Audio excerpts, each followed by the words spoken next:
সুপ্রিয় শিক্ষার্থী আসসালামু আলাইকুম। ২০২৪ সালে এইচএসসি পরীক্ষার্থীদের ইংলিশ সেকেন্ড পেপার রিটেন সাইডের ১১ নাম্বার যে প্যারাগ্রাফ আসবে সেই বিষয়ে আমরা সাজেশন নিয়ে চলে এসেছি।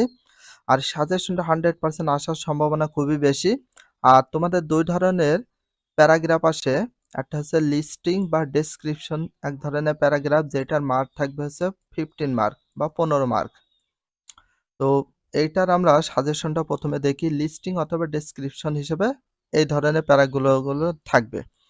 নাম্বার 1 এ আছে ট্রি প্লান্টেশন মানে বৃক্ষরোপণ। এটা হচ্ছে 99% importance, very importance. Number 2 traffic jam, যানজট। এটা 99% ভেরি ইম্পর্টেন্স। এগুলো বেশি করে দেখতে হবে। নাম্বার 3 আছে ফুড অ্যাডাল্টারেশন, খাদ্য ভেজাল। 99% ভেরি ইম্পর্টেন্স। নাম্বার 4 আছে ডিফরেস্টেশন, বন উজাড়। 99% ভেরি ইম্পর্টেন্স। এবার ড্রাগ অ্যাডিকশন, মাদকাসক্তি। এটা 90%। 6 নাম্বার আছে গ্লোবাল ওয়ার্মিং। এটা 90%। 7 নাম্বার আছে প্রাইস হাইকস, দ্রব্যমূল্যর ঊর্ধ্বগতি। নাম্বার 8 আছে এনভায়রনমেন্ট পলিউশন, পরিবেশ দূষণ। এটা মোটামুটি অনেক ইম্পর্টেন্স আছে, এটা আমরা একটু ভালো করে দেখে নেব। 9 নাম্বার অ্যান আইডিয়াল স্টুডেন্ট, এটা হচ্ছে 90%। 10 নাম্বার দ্য পদ্মা ব্রিজ, এটা হচ্ছে 80% ইম্পর্টেন্স হিসেবে দেওয়া হয়েছে। Number 11 Dhaka metro rail, Dhaka metro rail যেটা তৈরি হয়েছে 2024 সালে সেই বিষয়।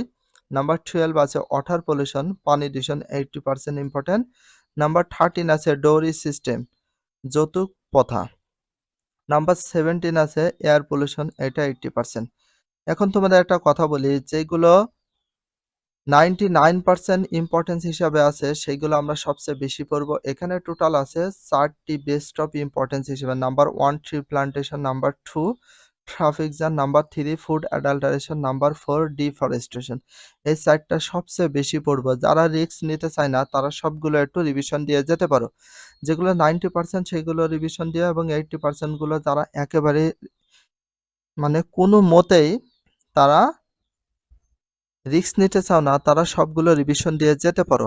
আর যারা একটা বা দুইটার বেশি মেমোরাইজ হতে চায় না তারা টোটাল 4টা মতো রিভিশন দিতে পারো। নাম্বার 1 2 3 4 এই tree plantation, traffic jam, food adulteration আর ডিফরেস্টেশন এগুলো বেস্ট অফ ইম্পর্টেন্সের হিসাবে রাখা হয়েছে। বাট তোমাদের প্যারাগ্রাফ যেহেতু দুইটা সিস্টেমের প্যারাগ্রাফ আসে, তো এটা হচ্ছে লিস্টিং বা ডেসক্রিপশন হিসাবে আসবে। আরেকটা আছে সেটা আমরা পরবর্তী ভিডিওতে দিয়ে দেব।